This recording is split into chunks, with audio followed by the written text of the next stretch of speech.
right, so it's time for our interview with Pat and Brian from Hellwitch. We really enjoyed our chat with these guys. If you haven't checked out their videos on YouTube as well as their new music, you should do it. It is super good. All their instruments are red, and they kill this one. So here's our little chat so we can find out some more. Warning, warning. When the lights go out, stay with it. They're in the middle of a terrible thunderstorm the whole time we're interviewing them, but we never lose it. They just are sitting in the dark for a while here and there. Anyway, take it away. Okay, so we got Y&T and Pete Sandoval here. Yeah, Yeah. look at that.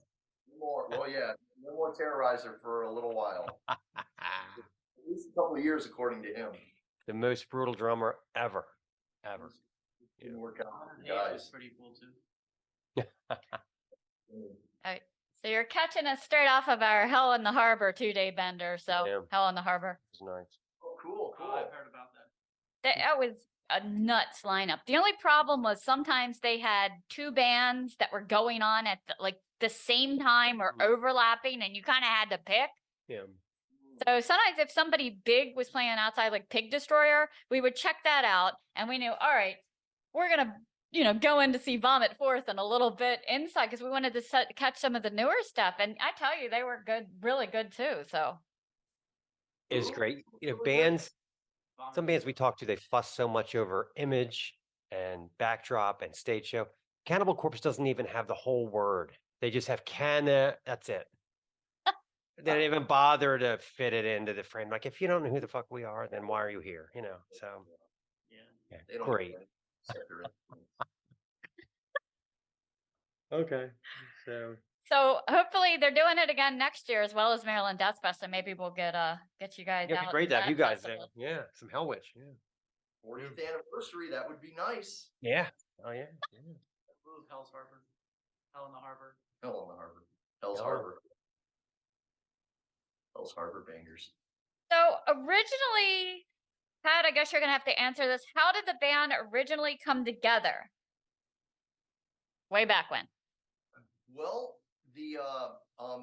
I went to the University of Florida, and my college roommate, we also went to high school together, and we both went from South Florida high school to University of Florida, which is in northern Florida in Gainesville, and we were both tape traders. We were both heavily into the underground, and I was getting decent on the guitar. I had been playing about 4 years maybe, but never took any lessons, but I was starting to get decent on the guitar. And he said, why don't you write a song and we'll record a song? And I'm like, he didn't play any instrument, but he was really into it, and he was very creative, and he was very, just a hardcore fan of underground metal. Right. And so we worked it out where he came up with the title Nosferatu, and then we both kind of wrote the lyrics, and he said, okay, come up with a beginning riff. And then he's like, all right, well, he said, come up. Uh-oh, are you there? Yeah. We're having torrential storms right now, and the power's going on and off. Oh, geez. Oh, Jesus. Okay. Cool. But how fitting. But yes. We both wrote the lyrics, and then he said, come up with a part for the beginning. And then he said, where it goes Nosferatu, come up with a guitar part that goes with that. And so, I spent a couple minutes and came up with the chorus riff. And then he said, now come up with a solo riff. And it kind of went like that. And we put it together.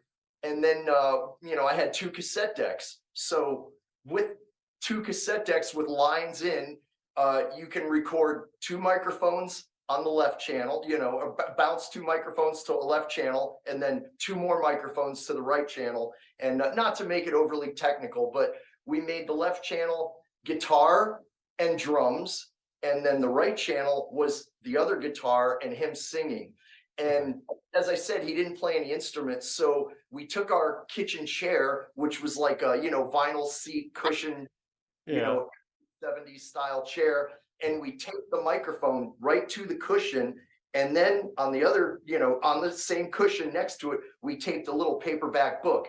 And he had 2 drumsticks, and he went like that. And I have the CD that's got that on it. Yeah, the compilation you put out. Yeah, okay. I remember the story. Yeah. did the drums and I Yeah, did yeah. it. And then we did it, and I said, "Yeah, that's funny. It's cool. It's funny, whatever." And he's like, "Yeah, no, that's good." I go, "Yeah." I go, "It's funny." And I said, "Don't give that to anybody." And he immediately gave it to people. Ah, I was upset about that. And then within a month, we started getting mail and addressed to Hellwitch. And I was like, really? I'm like, what do what do you want? What could you possibly want? And guys were writing saying, tell us about the band, tell us about this, tell us about, when are you doing more songs? When are you? And so at that point, I realized that it was probably worth pursuing. And so yeah, it kind of went from there. The getting the mail kind of, prompted me to kind of keep going, because really I wasn't thinking it was anything, and I wasn't even thinking it was gonna do anything or be anything, and yeah. it didn't That's do a much. great story. Yeah. So that was it. And then, oh, within 6 months of that, I met other guys who went to UF, and one was a drummer, beginning to learn drummer, and the other was a guitar player. And I let them, they weren't into the underground scene, but they were into like Dio and, Sabbath yeah. and all that. And I turned them on to Slayer and Venom and, Angel Witch and, all the good stuff of those days. Right. And they immediately switched over to that kind of music. And I'm like, yeah, I go, I have this song and this band. I'm like, why don't we three get together and come up with some more songs? And then it really started with real musicians then. That was probably maybe March of '85, and the demo thing in the living room was October of '84. Wow. Oh, wow. Yeah. That's great. Yeah, that story reminds me. We're passing like a street musician, and he was playing drums on basically Home Depot buckets.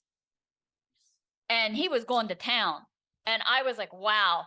But Mark said he's more a double bucket guy. So I was like, well, if he starts to play double bucket, he can look us up, Drummers out there that are on the street performers. I appreciate that sort of thing as a drummer.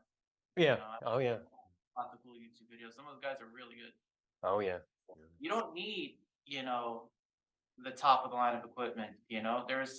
There's fucking great videos of these kids in less fortunate countries that are playing, homemade drum sets, and they're, it's all you Yeah. gotta the drive to do it. Yeah. We interviewed I Jean-Paul was from thinking that. Jean-Paul from Clutch, and he was talking about when they toured with Sepultura, and when he was talking to Igor from Sepultura told him that for the first album or first EP and album, they didn't know what double bass was. So like he at some point, like 2 albums in, somebody showed him, here's a double bass, and he had to learn it, even though he was already established in Sepultura. It's crazy. Yeah. Yeah. So Brian, you joined in 2015. How did you guys come together? Yeah. Well, I was 18 years old at the time. I was playing in some local bands, kind of just starting out, playing in bands at all. And I was a fan of Hellwitch. I'd seen Pat around, we had a lot of mutual friends, and we saw each other at, gatherings and at some shows, and, started talking a little bit. And well, when I first got to know Pat, he actually wasn't that interested in doing Hellwitch anymore. He told me that, he was having some issues with their drummer, and was like, I find a lot more joy out of watching movies these days, rather than playing music. And I remember talking to him and like walking away from that conversation, like kind of feeling sad, like man, what a great, cool, legendary, old school band, and like that's what the state that they're in. And then one day I got a text message from Pat. I remember saying, "What would you think of playing drums for Hellwitch?" And at that point, I was like, "I can try." I never played. I was always a heavy metal drummer, but I never played extreme metal at that point. I never played blast beats at that point, and Okay. I was like, "I can try," but oh, there we go. Yeah. Yeah. Sorry. It is kind of cool. It does add kind of a cool element. Yeah. I said, you know what, I'm gonna try, and I walked in and I did the best I could. I at least learned the structures of the songs and played them like, as fast as I could, to the best of my ability. And it probably, looking back, wasn't very good, but it was good enough, I guess, because, sometimes I've learned, and this is great advice for anyone who wants to be a musician, having the right attitude goes a long way. Even if you don't have the exact chops that you need for a gig, if you establish that you're willing to work on it and work with the band, you know, that in itself can go a really long way. And I was willing to learn, so they were willing to work with me. Pat and I sat and he taught me the songs, and I went home. I learned the structures, and I learned, as much as I could on my own. And I would come in and we work it out together, the kinks, and then here we are in 2023. I think I've been in the band eight years now. So that's how it started, and I owe a lot to Hellwitch for improving my abilities as a drummer, because I wasn't even a quarter of the drummer before I had to learn these parts. So yeah, I'd say it worked out pretty well. I was Yeah. listening to the promo for the new album. I was flipping back and forth between that and Terra Symmetry, and it's like you guys never changed. It's exactly the same. I mean, a lot of it's you're screaming, but still, I mean, there's no gap, It's the same style. It's great. You haven't missed a step at all. What I like to hear, what I like to write and what I like to listen to. And, Yeah. I don't really think about what people think, I just kind of do it for myself. Exactly. You have to. Yeah. Yeah. Exactly. No, I understand. So back when you took that hiatus, like in 2004, and then you kind of came back after that, was it similar circumstances that kind of affected like that kind of return and then this latest return after a little gap? Really not. It wasn't the same. We returned in 2004, and then that was after 6 years. But when Brian joined, we had just finished playing shows in Orlando and I think Tampa, and we were driving home with our drummer, and I'm in the back. I'll never forget this as long as I live. And I said something about playing more shows in the near future, and he said, "Oh, okay." And he said, you guys you're lucky. I feel so sorry for you guys. Wow.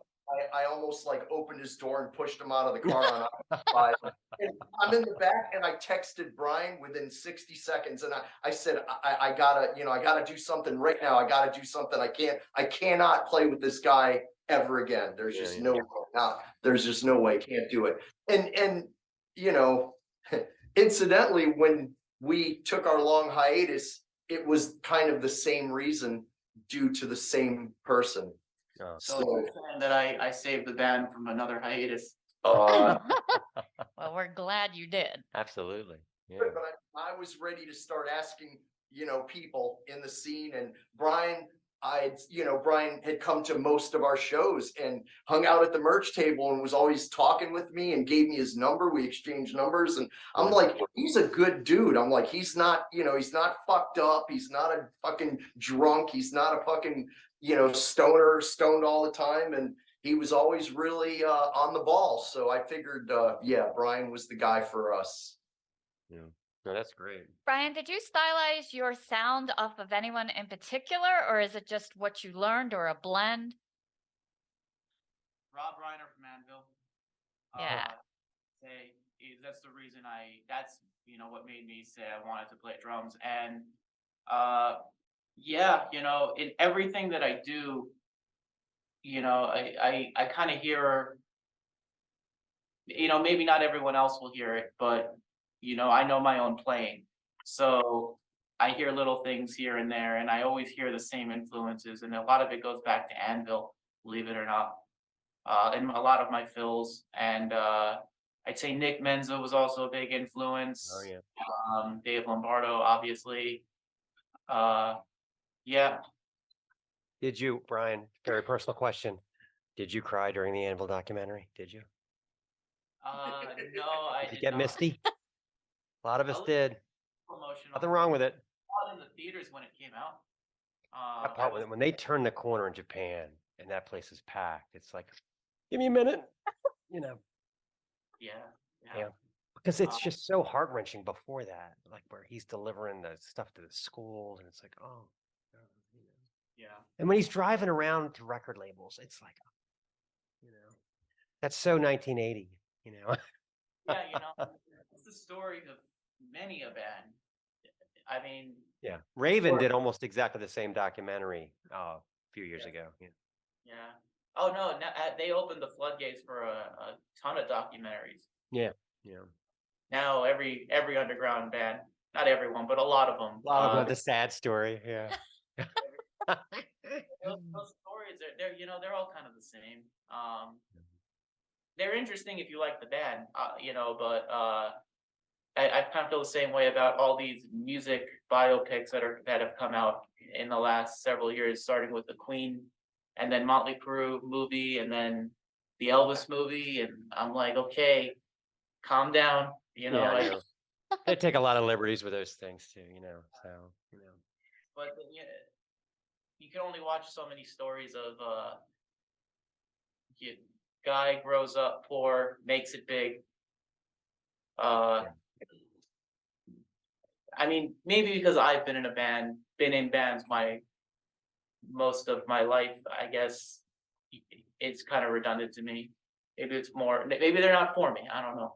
You know, the thing with me, like there's been a couple of like heavy metal shows on Netflix that they've tried to launch. I forget the name of the one. It's supposed to be like a death metal thing, but they always have to make the heavy metal guys like outcasts and losers, and that's not true anymore. You know what I mean? You can be a normal person that has a social life and be in a heavy metal band, but they never want to make it that way because that's not sexy.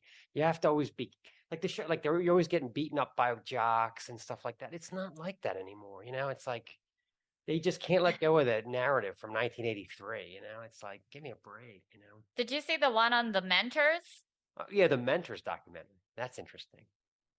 I bought that the El Duce Yeah. DVD on Arrow Video, and I have not watched it yet. I bought it like a few months ago, and I Oh, it's great. Yeah. have not watched it yet. But I have not. Introducing our cat. This is our cat, Vladimir. Why are you here? Cool. Sorry about that. Yeah, it was I hadn't heard of him up to that point, and he had me watch that documentary, and it was really good, but it was kind of like a train wreck. It was like, oh my God, they just didn't care, which is a good thing, which is a positive thing. Yeah. Anyway. All right, so bring it back around to Hellwitch. In your opinion, I mean, I love that kind of chromatic melodic guitar and the thrash beats, and I love your vocals. What would you say defines the quintessential Hellwitch sound? I would say being very aggressive and not letting up, being kind of relentless, and making sure that it doesn't sound like riffs you heard from another band. That's probably the key, the cornerstones of Hellwitch. Very cool. I did notice that listening to you guys in headphones, that sometimes things would be over here and sometimes things would be over here. Hard panning. Yeah, like Yeah. the hard panning. Okay. Yeah, we spent so long recording it, I don't really listen to it anymore. I know what you mean. You got to separate from it after a while. Long It was process. 6 or 7 months to record it, Annihilational Intercession, and yeah, I haven't really listened to it in a while now. Yeah. What were the main factors, like, when you were writing those songs that influenced that? Like, is it different now than it was back in the 80s in terms of writing? Pardon? Is it different writing now? What are the differences of writing this type of music now than back in the day? You know, I guess. Well, the interesting thing about the new album is it contains riffs and parts that go back to 1985, 85. So this album in particular, you can really see how much or how little the band has changed over the years, because there is stuff on there spanning the entirety of the band's lifespan.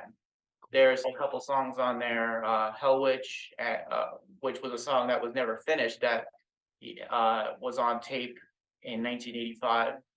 And then there was Torture Chamber, which was on one of the earliest demos.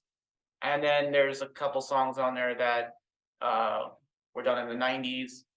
And like Anthropophagy is one of those, but it never really got a proper recording or release. And then there's new songs, which are like Delegated Disruption and Solipsistic Immortality. So really, you get the whole band, the band's entire history on this record, which is pretty cool, I think. I figured that when I saw there was a song called Hellwitch. I went back through all your stuff that I have, and I was like, I don't remember there being a song called Hellwitch.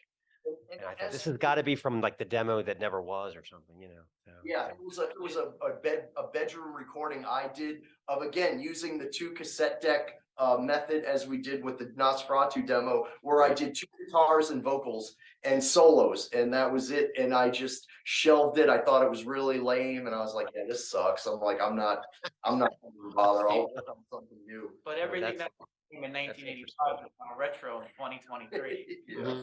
Mm. To that, writing then, it really wasn't as thought of.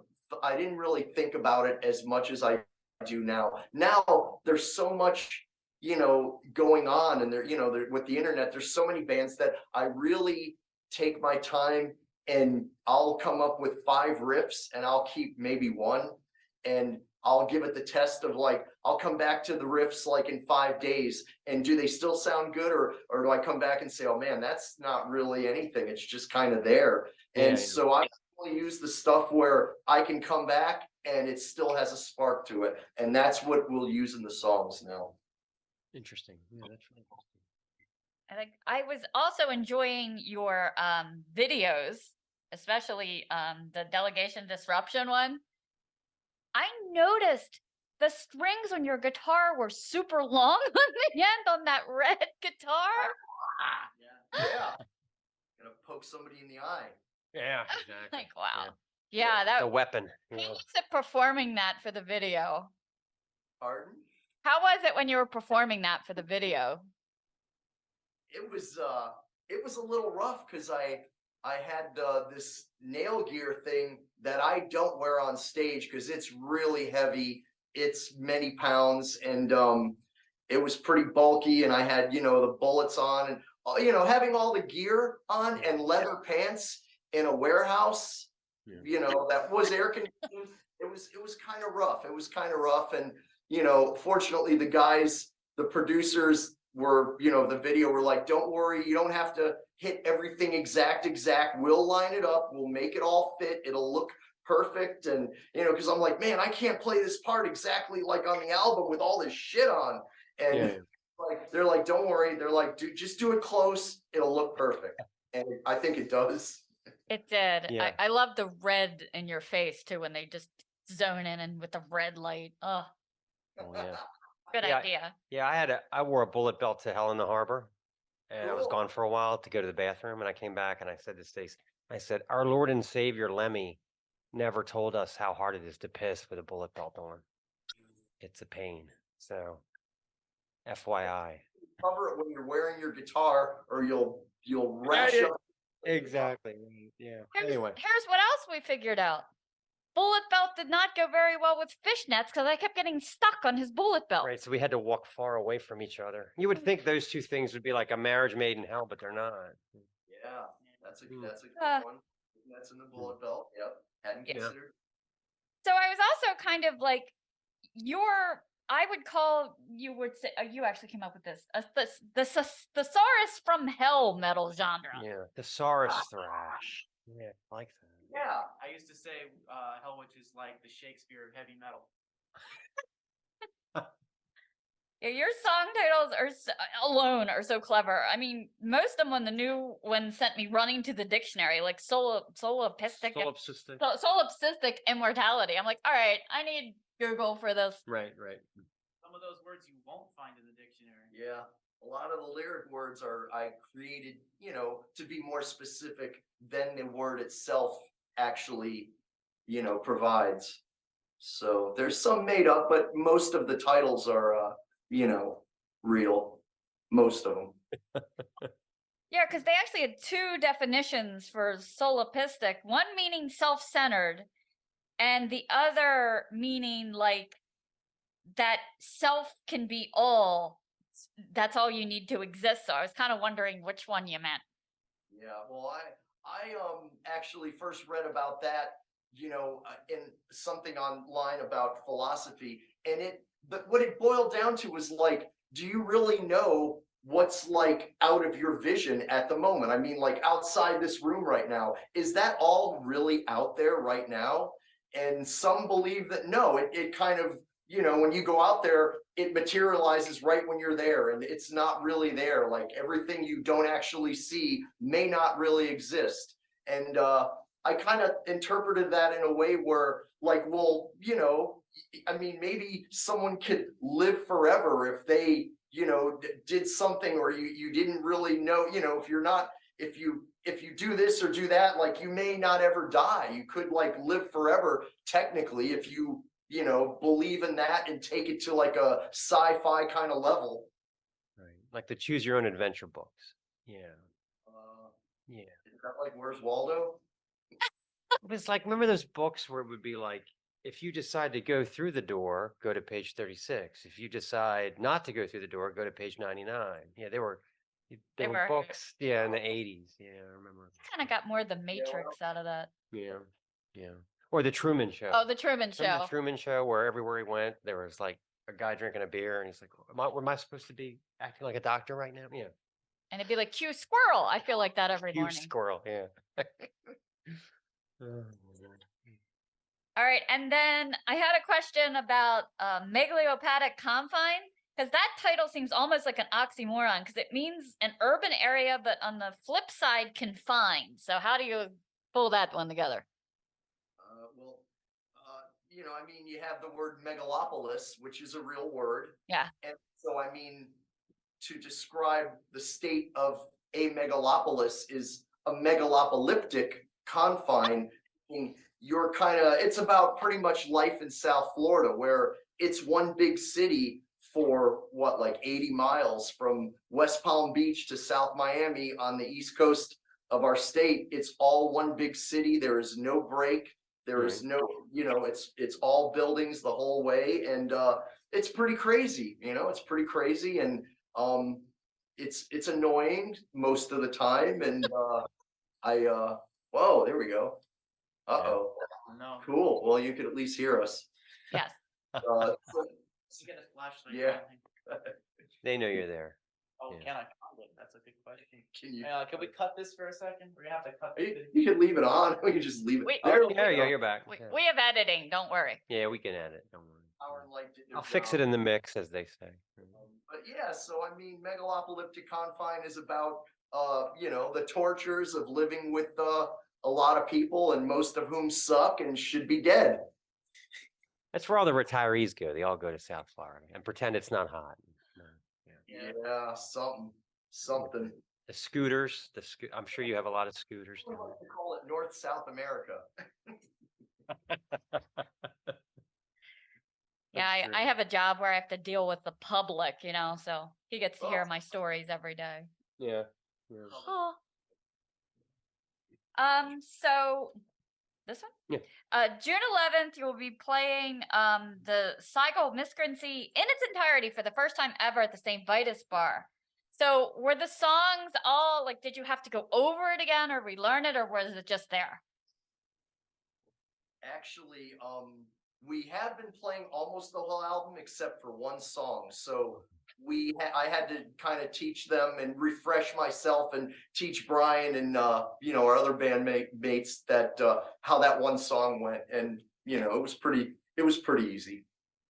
So yeah, but yeah, we've been playing most of it the whole time we've been together, except for that one song, and now we're gonna do it from beginning to end, which we again never did that either. It's always been peppered into the set with other songs. Yeah, that's gonna be really cool, and I'm glad not super hard. Thank you. Yes. Yeah. No, it won't be. It won't. Those are the easy songs. Yeah. Those are the I have- easy. Like I can play those when I wake up in the morning, but the new ones, that's a little different. Yeah. I have a question. What was Wild Rags label like? Because it seemed like every band that went on Wild Rags, the records all of a sudden were worth $400 each. They all became like multiple collector, huge dollar limited things. Was that label supportive, or what was that like? Well, you know what? He was in the beginning. I mean, he was selling our 87 demo. Wild Rags was the name of a record store in California. And the owner of the record store created a label and called it Wild Rags, Richard C. And he was selling, I would send him, back in the cassette days, you'd buy a box of 12 blank cassettes and I'd mail him a box of 12 and he'd sell them in a couple weeks and he'd send me the money and I'd mail him another box of 12.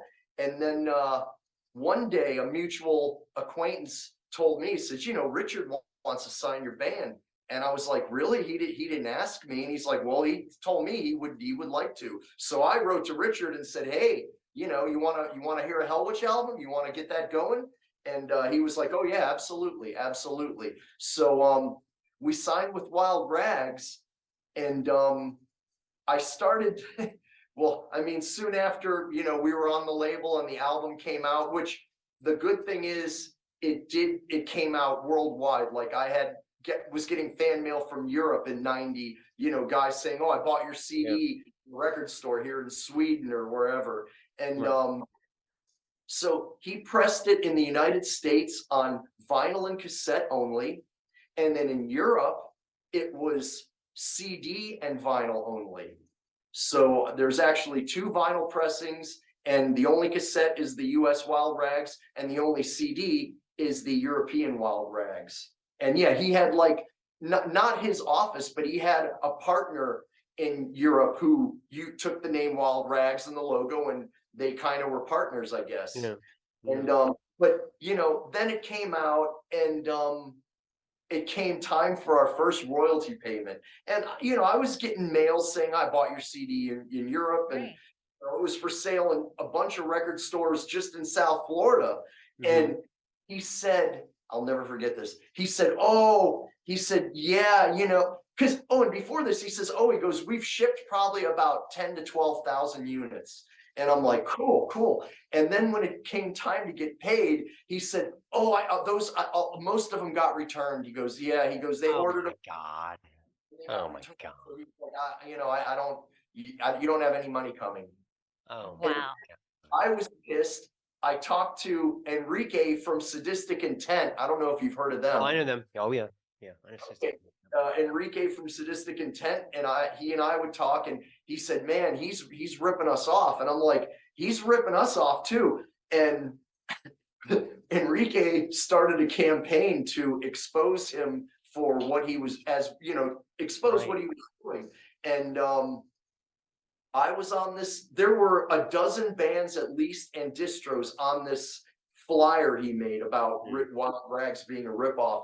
And of course, Richard saw it, and he's like, you're off, you're done, Hellwitch is done, you'll never see a penny from me. And that was kind of the end of it with him. And we were like, I was like, that's fine. You're not going to do anything for us anyway. You know what I mean? Exactly. When the album came out, I'm glad that happened, but you're just going to keep all the money, whatever we sell, you're keeping the money. That's pretty obvious.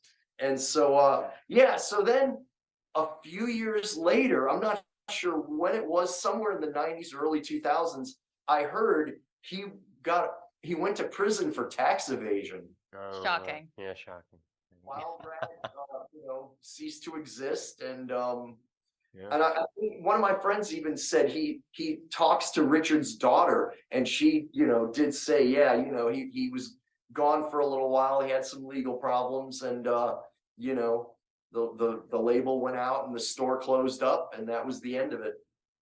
Yeah, I mean, and that, that flies in the face of, a lot of people that don't know what it's like in the business. They think that being on an indie label is so much more romantic than a major label. But every band I've talked to has said, no, the major labels fucking paid us. We got checks regularly. The indies were the ones that ripped us off, just like Wild Rags. That's what we hear. Yeah. I mean, some were good, but I hear a lot more good about major labels than, the indies. It's a Like your case- Wild Rag story.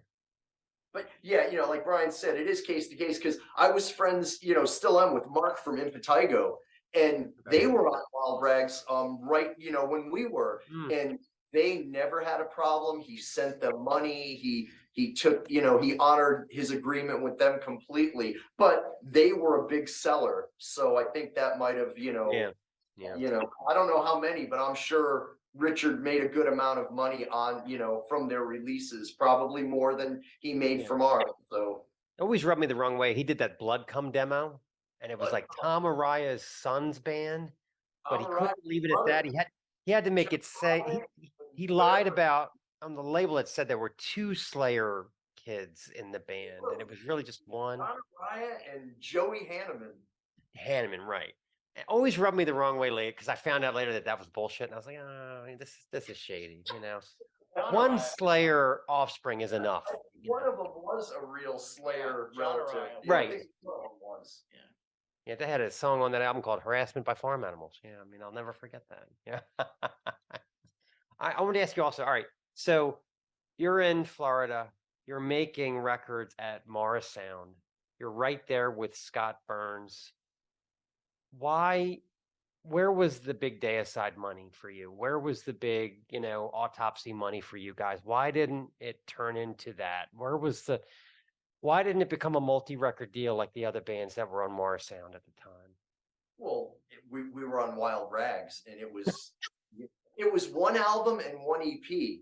That Yeah. was the contract we had with Wild Rags. Okay. And we wanted to go to Morris Sound because at that time you weren't assured of good production. I mean, now we're to the point, I think that, a lot of albums in extreme metal, the production is the same. It's the same drum sound, it's the same Right. guitar sound, like it's the Yeah. same production, which I don't think we have. But aside from that, we only were with Wild Rags for one album and one EP, and we didn't want to take any chances with what we were going to have our first album sound like. So I booked Morris Sound, and I said, I can't afford to pay Scott Burns to produce, but could he just be our engineer and record our album?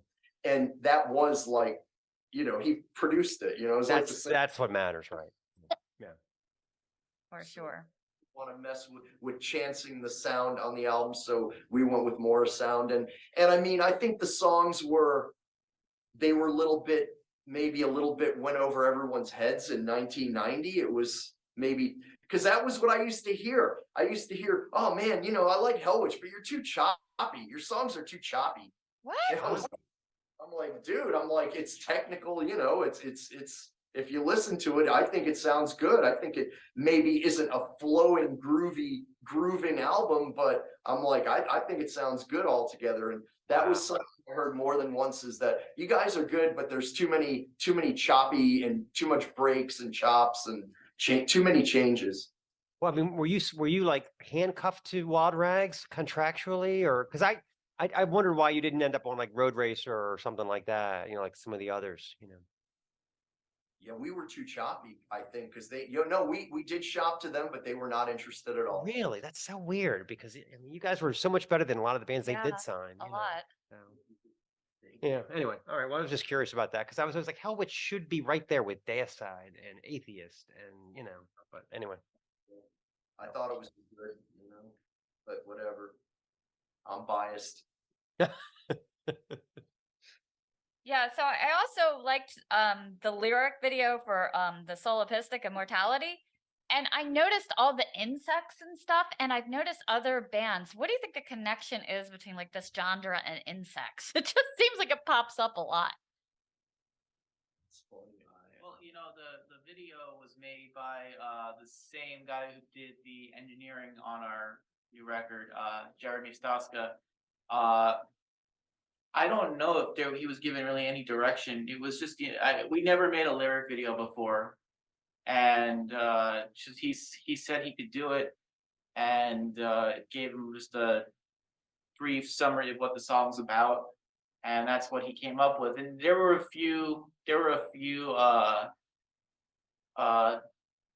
drafts of it that there were some things in there in the first one that didn't really make sense. Like there were like bridges and cities, and they looked kind of, they had nothing to do with the song. The song itself is about immortality and death and things of that nature. So when I saw the insects personally, I was like, okay, that makes sense. Insects, because like that's where all life comes back to. Like the insects feasting on the corpses. Yes. That was my personal interpretation when I saw the insects. So I was like, okay, this seems to be like like that's what it all comes down to in the end. So Yeah. And I thought that fit with the theme of life and death and everything that's covered in the song.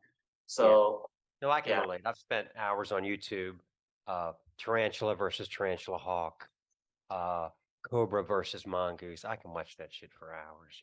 Just wildlife is just brutal. You ever watch mango worm videos? Yeah, what's that?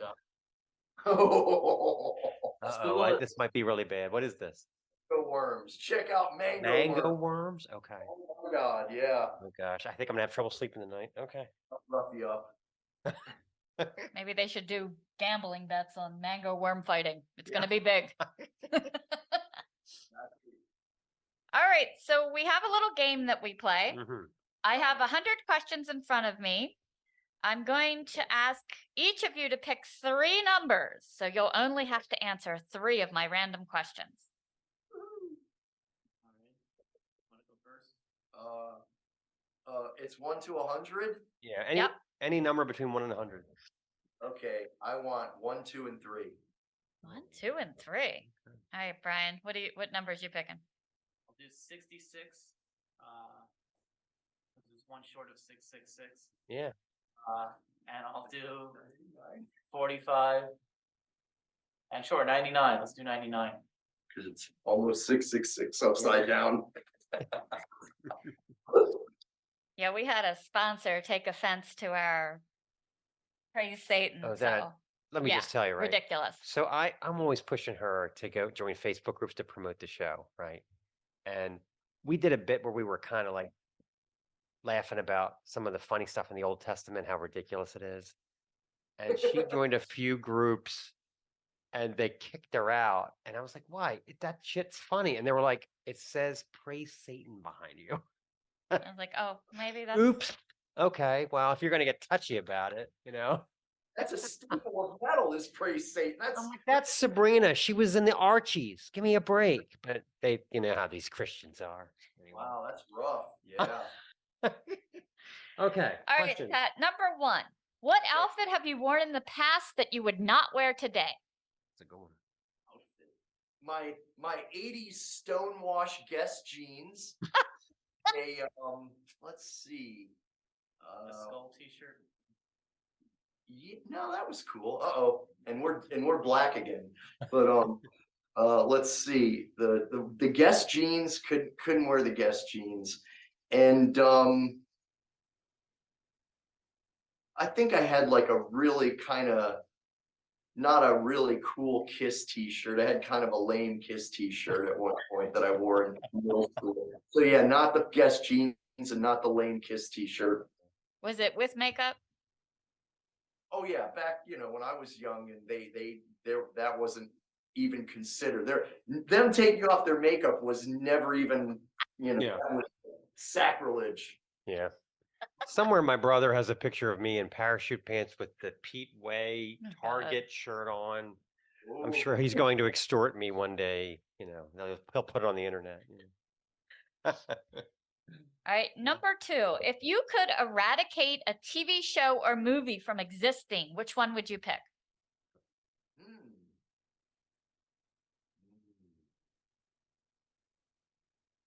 Uh, There's so many horrible TV shows and movies. Boy, that's rough. That's why it's a tough question to know. Yeah. Probably, gotta be a romantic comedy. Yes. Okay. Would probably, I mean, I don't know a lot of those, like, I don't know, Legally Blonde. There you go. I've never seen it, but I know it sucks and I just hate it just from instinct. I There love you it. go. That's a good one. All right, number 3, have you ever failed at anything? And if so, what?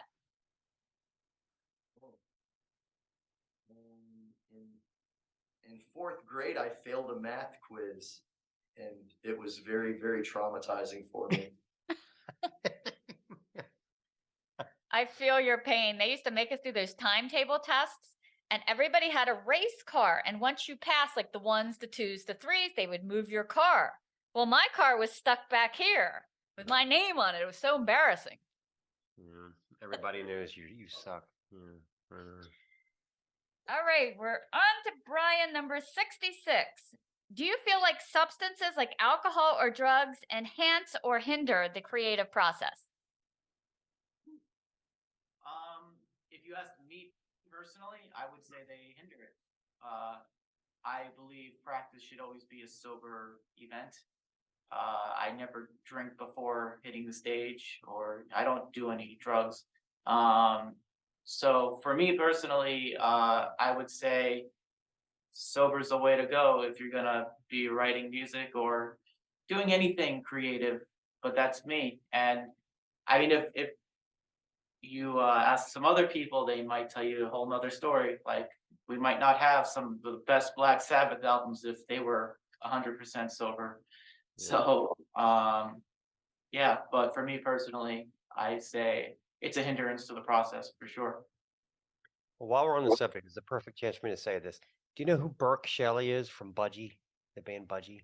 I've been told I look like him. Yeah, you look just like him. Yeah, you really do. If you played the bass, and the thing about Burke Shelley is they were kind of contemporaries with Sabbath. And I love reading interviews with him because even now, or before he died, he would say, we heard Paranoid and we thought, obviously someone's heard communication breakdown. Like they didn't give Sabbath any credence at all. They were just like, "Fuck you guys, we're better." Yeah. And Budgie is the craziest band because they'll be so heavy and then they'll go off into La La Land and then they'll come back. I mean, they're crazy bands. So, Yeah, but so if you get some bell bottoms, you could be Burke Shelley. I did play bass on one track on the new Hellwitch record. All right, there you go. Yeah. So very good. On the way.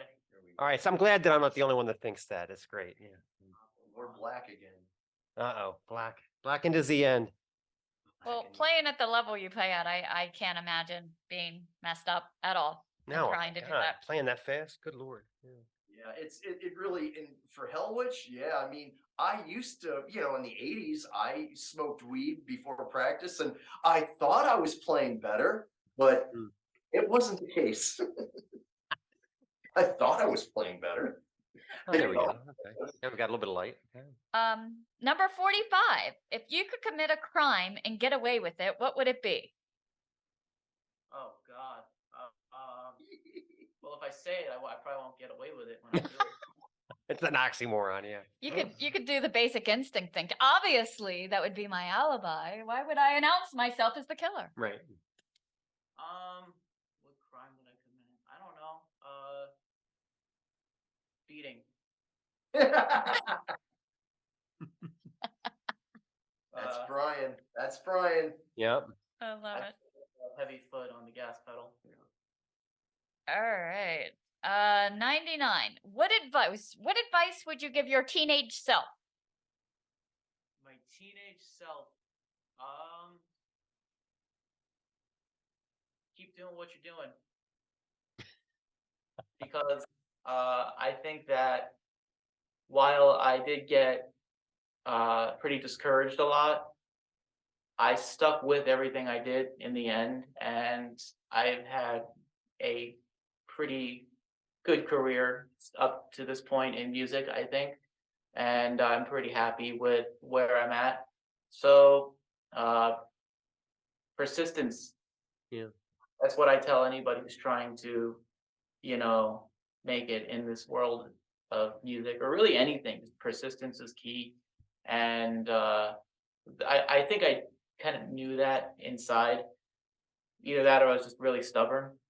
So, because, like what 16, 17-year-old is gonna, says, oh, I'm gonna make it in the world of heavy metal no matter what, I Yeah. don't think you hear a lot of teenagers saying that.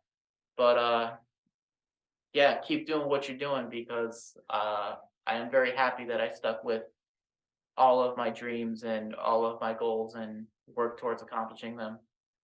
So yeah. Too. Yeah, it's all about persistence, Yeah, It takes grit, it takes credit. and you're gonna get told no more times than you want to probably hear. Yep, You gotta exactly. just stay the course.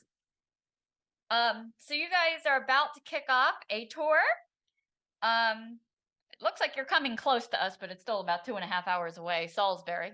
Yeah. And then a European tour. Where are you most excited to play? Well, we don't have a European tour plan. We have one festival in Berlin, Germany. Okay. The Hellwitch festival, that's in December. We also have a couple other festivals within the United States. We would like to get a European tour going. If we can get any more dates after that festival in Germany, we'd love to. So if any promoters are listening, Yeah. but I'm most excited for the Berlin show because I mean Yeah. I've been to Asia and Thailand and whatnot, but never to Europe. So this will be the first time Hellwitch has been in Europe. Yeah, it's cool. Like I remember when I got that Destruction Live Without Sense album and I heard that German crowd and I was like, this would never happen in the United States. This is amazing. Sugabe, Sugabe. Exactly. Yeah. Wow. They're serious over there. Yeah. Big time. So if you could make a lineup like to tour with, and this is a fantasy lineup, they can be together, not together, who would you pick to go on tour with? let you go first. Okay. I would pick Devastation from Chicago, Insanity from California, and Slaughter from Toronto. Wow. 3 really obscure ones. I like it though. This is a 4 bills package with Hellwitch. Whatever. Okay. Can I add more? Is this the tour we'd like to see or a tour with Hellwitch? I'll go on later or earlier, whatever needs to be if I could add more. Yeah. I mean, we all know the Devastation from Texas kind of sucked, didn't they? I mean, the talking vocals and the one from Chicago was so much better. Oh my Yeah, the God. one from Chicago is one of my favorite things in That's life. the one. Yeah. For me, I'd say I've been fortunate to tour with a lot of my heroes. So at this point, I would say I'd like to tour with Iron Maiden Oh, wow. or with Metallica.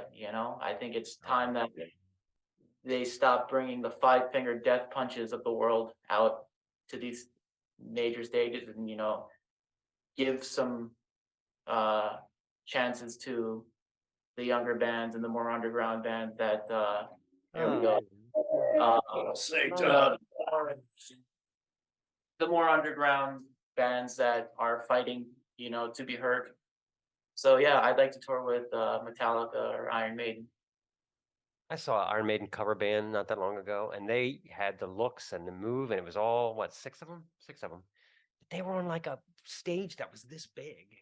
So it was like they had a really tough job trying to emulate Iron Maiden in the current era without being able to move. I felt really bad for them. So I have to say, we both really love this album Yeah, we as do. well as, I mean, I'm sure people still ask for Nosferatu, right? Of course. That's the one. That's Yeah. the hit. But there's so much good stuff here. I really hope you guys, as soon as well, if you could get to Baltimore eventually, it'd be nice. Ish. We would be.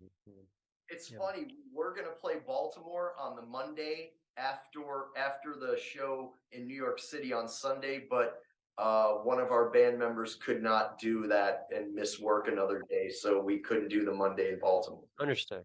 Yeah, I know. You gotta make a living. I know. Depot one time, some years back.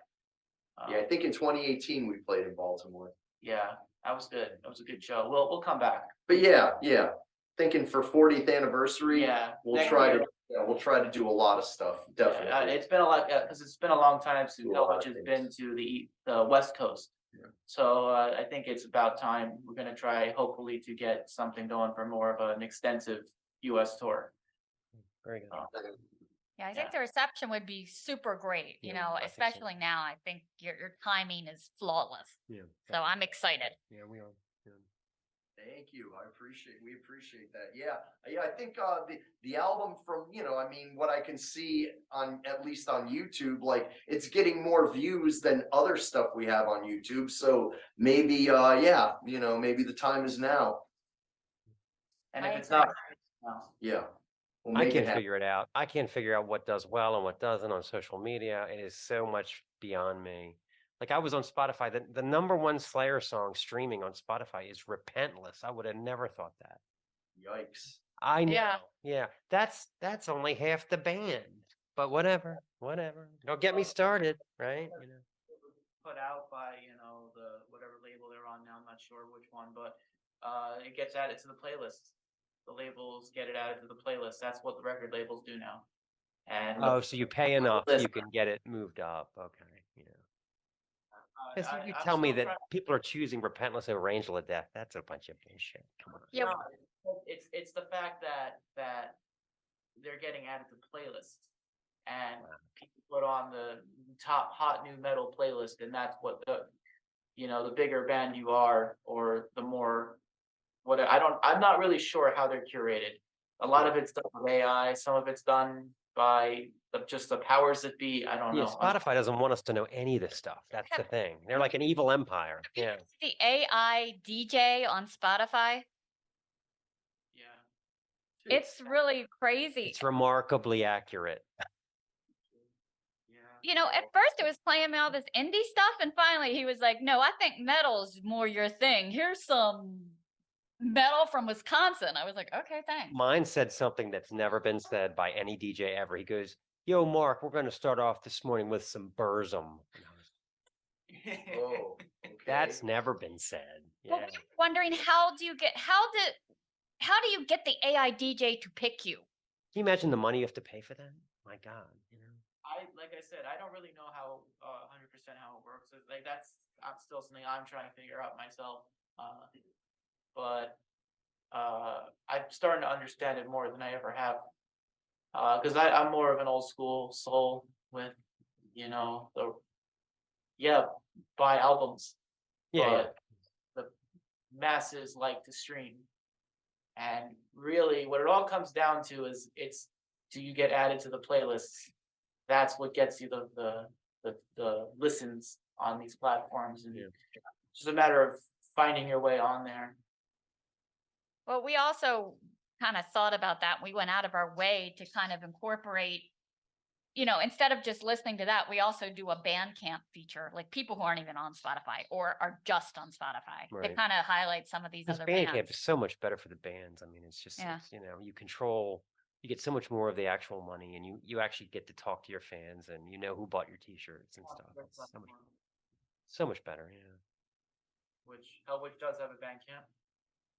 Hellwitch.bandcamp.com. Yeah. All right. Well, keep killing us with all those red instruments. I see those gorgeous drums behind you. Yes. Lots of cymbals. Woo! Ah, yeah. Is that double hi-hats back there? Is that what you got going on? One hi-hat. But yeah. Okay. Hellwitch logo. Yeah. I like that. Very, I love it. Zazzed up, all zazzed up. That's the, Put it on the first train to Zazzville. I like that. Yeah. All right, gents. I appreciate it. This is the Snaggletooth Extreme Metal Podcast.